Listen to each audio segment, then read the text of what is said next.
Hey guys, happy Tuesday. Time for Tidbit Tuesdays. So I'm going to clear up a little bit of confusion that a lot of people have about pre-existing conditions. So first and foremost, the Affordable Care Act that was passed 2010, 2011 says that insurance carriers cannot discriminate against you due to pre-existing conditions. This applies to major medical plans. A lot of people do not know there is a difference between different insurance plans. So major medical is things that hit the criteria of things that they have to cover. One of them is cover pre-existing conditions. What is a pre-existing condition? A pre-existing condition is anything that you've had happen to you in the past that is not, even if it's resolved. If you've had a stroke and you're fine now, you still had a stroke, that's a pre-existing condition. If you've had a heart attack but you take medication now, that's a pre-existing condition. The reason I point this out is because there are many plans out there. There's some short-term health insurance plans, some self-employed insurance plans, some all different. There are many indemnity plans. There's supplemental plans like cancer accident coverage, life insurance. All those plans can discriminate against you due to pre-existing conditions. So some plans will not take you at all. Some plans will not cover the thing that you have the pre-existing for, or some plans will make you wait 12 months before a pre-existing condition is covered.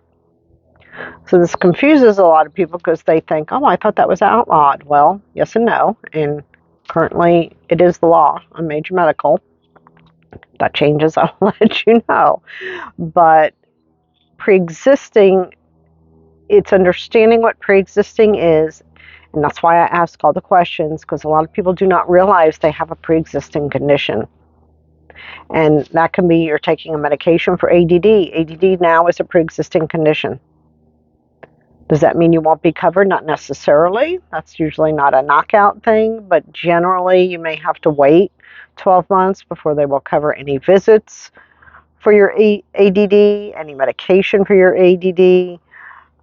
If you've ever had cancer, usually there's a timeline before they will cover you, if they will cover you. It can be anywhere from 5 to 10 years. And if you're currently still taking medication, you are still in active treatment and you can't be covered. So that's where people think, no, my cancer's in remission. Yes, because you're taking the drug. If you're taking a drug and you're treating a condition, if you had a heart attack and now you're taking beta blockers or statins or any of those things, you still have an active condition that's being monitored and regulated. Same thing with diabetes. That's a pre-existing condition because you, especially if you're taking insulin. So it's confusing. There are some plans available to people. That's why I preach and preach and preach about being as healthy as you can. Sometimes you can't prevent things. But if you can do things to make yourself healthier,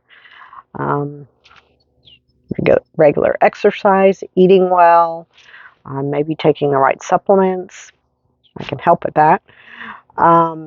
It's very important because later you'll have more choices for health insurance options and it will cost you less for health care. I get people all the time saying, well, supplements are expensive or eating healthy is expensive. Yes, it can be. Yes, it certainly can be. But it's a lot more expensive to go through cancer or have a heart attack or have a stroke. So the way my husband and I look at it, we pay now. We pay for all the healthy things so that we don't have big medical expenses later. And that's just what we do. So that's pre-existing. If you're born with something, you can't prevent that. But if a lot of things are preventable now, so just try to keep yourself as healthy as possible because then you don't have to worry about pre-existing conditions. So until next week, peace out.